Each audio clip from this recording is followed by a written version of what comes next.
Alright, welcome back everyone to Jay's Reptile World.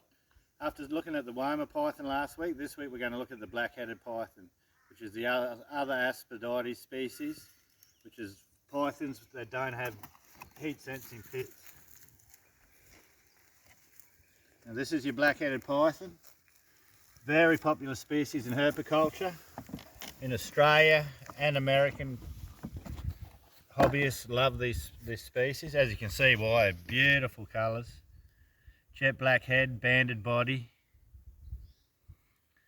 Many people think that the jet black head is actually used to help heat up the body while exposing minimum body surface, but I actually believe it's more for hunting, because anyone who's seen a saltwater crocodile sun itself would understand that the brain would actually overheat before the body has actually heated up. So I've seen this species in the wild and in the cage sit with just its head out of the box or the burrow, waiting for prey items to come past. It's clearly a hunting strategy. It's egg-laying species. All pythons lay eggs. This species has very large eggs, so the eggs actually take about 2.5 months to hatch because they are so large. This and the Woma python are both reptile specialists. The black-headed python is well known for eating venomous snakes, lizards, goannas. So any farmers in northern Australia who has this species on their property, I urge them to leave them alone. They will help control the venomous snakes on your property. It's a magnificent species. They can get to about 3 metres long. I've actually seen one just a little bit bigger than that, and it's a really big specimen. They get quite thick when they're that long. I also have a juvenile here, I'll show you. Shows you how bright the banding is when they're juveniles. You never keep them together, the adults would eat the babies. So you can see how bright the banding is on that species. You're always putting on a bit of a bluff show. So both starting to warm up a bit. So you see the colours there. Actually surprising they're so brightly coloured, because you would think would make them more vulnerable to predators, but there must be some reason in the wild for that.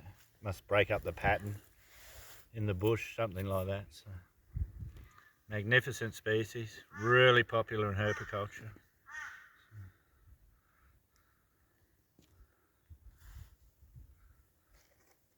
Actually a little bit more aggressive than the Woma python, but it's mainly all bluff. So even when we catch these in the bush, you know, we find them crossing the roads, we can take them off the roads. They're always up, ready to strike, but they never bite. It's just, they like to bluff. You see her there, so you can see how placid she is. She often does put on a bit of a show, but it's a bit cool this morning, so she's just lapping up the sunshine.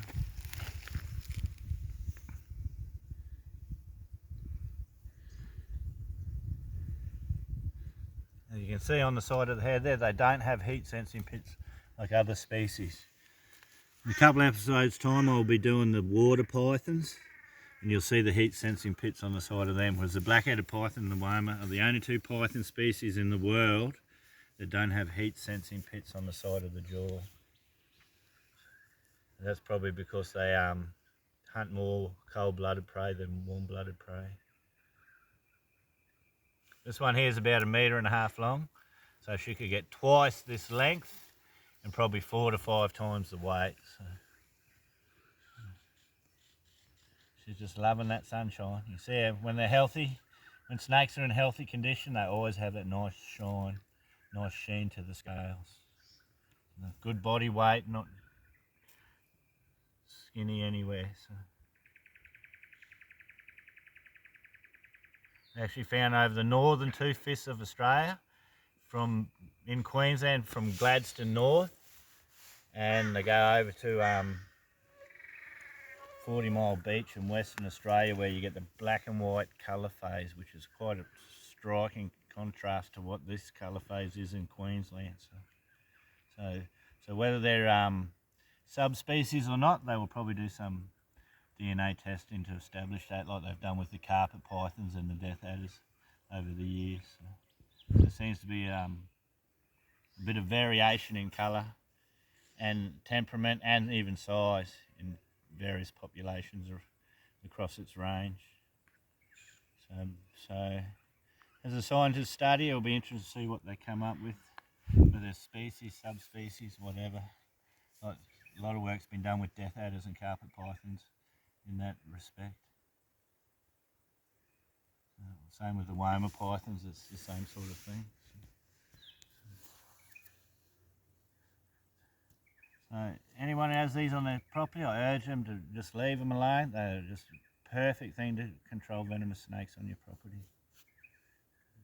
A lot of farmers I know up north used to kill them, but once they realise what they do for the environment, they're happy to have them on their property.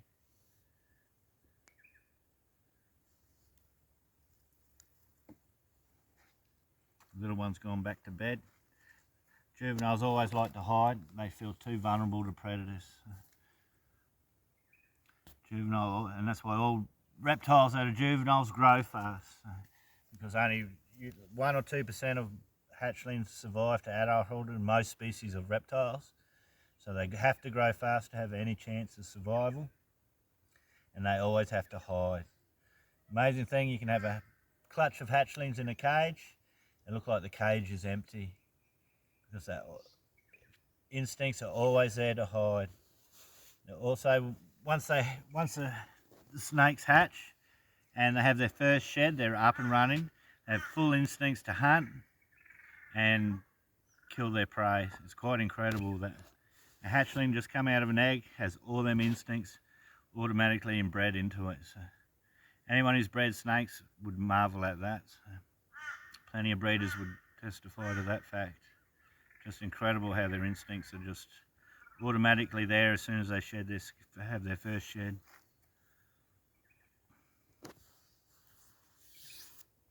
This one's actually an unusual colour because he's got the black right down the vertebral stripe there.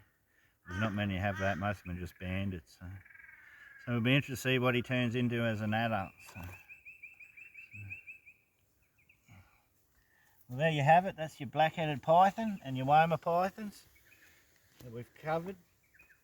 Stay tuned next week. We will be going to Snakes Down Under Reptile Park to pick up a juvenile inland taipan, and we'll be looking at the adults down there too. So if you like what you see, make sure to make sure you subscribe to the channel. So we'll be doing a lot in the next few weeks. Down Snakes Down Under Reptile Park, we'll be having Komodo dragons, reticulated pythons, green pythons, all sorts of things on there. So thanks for tuning in, everyone. We'll see you next time.